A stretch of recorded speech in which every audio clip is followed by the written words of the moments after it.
Hello everyone, I am Dr. Kelvin. Today we will discuss the biomechanics of the hip. Uh, First we will see the normal definition of biomechanics. What is biomechanics? Is the science that deals with the study of forces, including internal or external, acting on the living body. So first we will see the normal anatomy of the hip. There are two important angles in the hip joint. First is neck shaft angle, that is line drawn from the center of the shaft to the center of the neck. The normal angle will be around 140 degree at the time of birth and 120 to 135 degree in adult.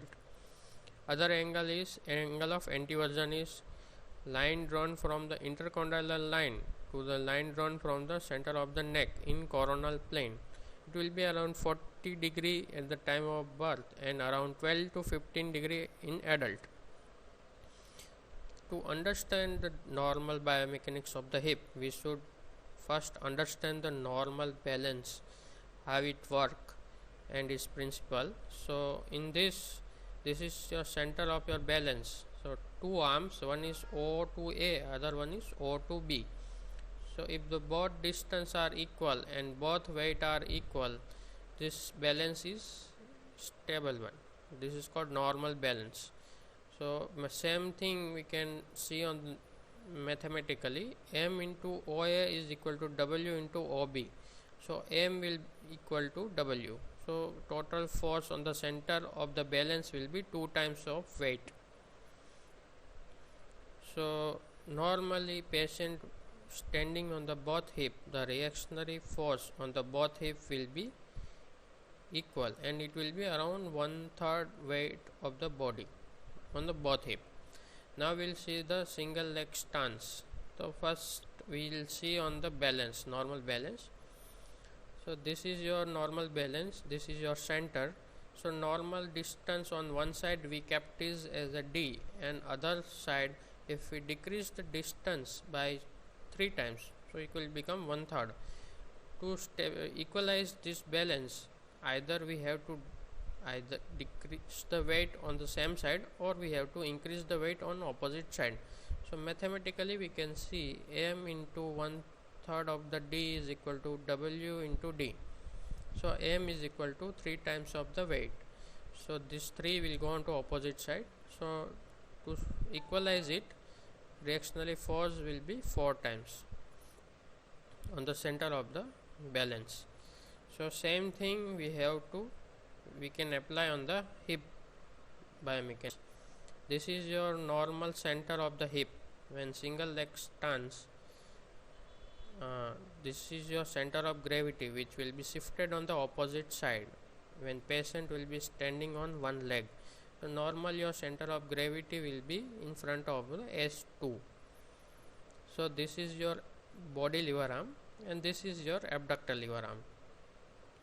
So normally your body lever arm, if we calculate is a D, your abductor lever arm will become 1/3 of your D. So your force acting on the hip joint at the single leg stance will be 4 times of your body weight. So total reactionary force will be 4 times of your body weight. This is become 4 times. Now we'll see on the effect on the valgus hip.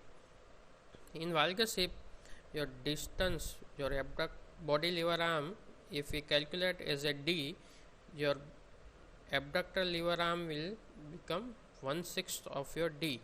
So total reactionary force on the hip joint will be increasing, and if we calculate it, it will become almost 7 times of your body weight.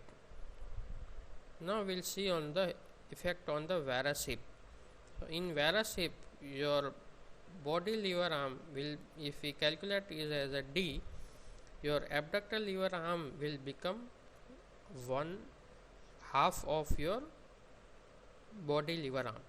So total reactionary force acting on the center of the hip will become 3 times.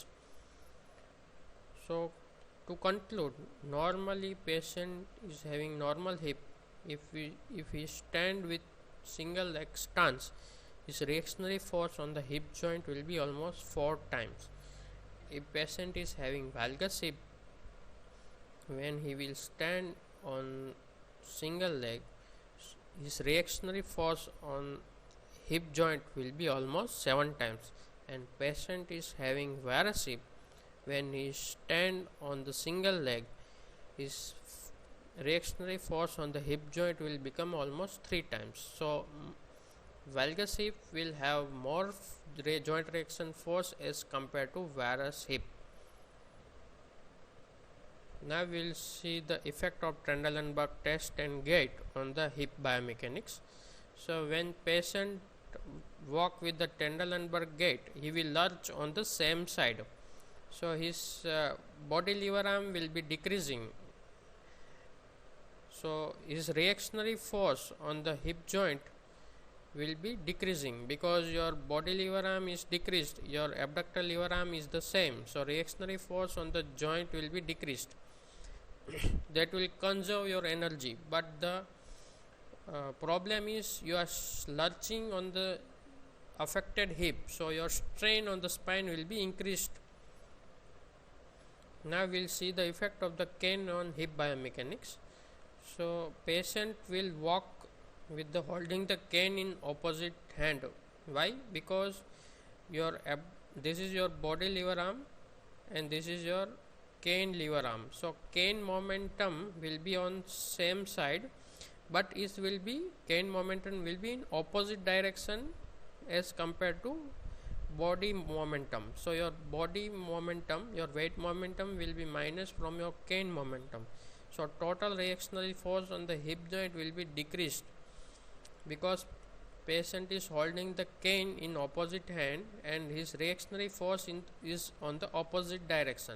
So when patient walks with the cane, he will always hold the cane in the opposite direction to decrease his joint reactionary force on affected hip. So patient will have less pain while walking with the cane holding in the opposite hand. Thank you.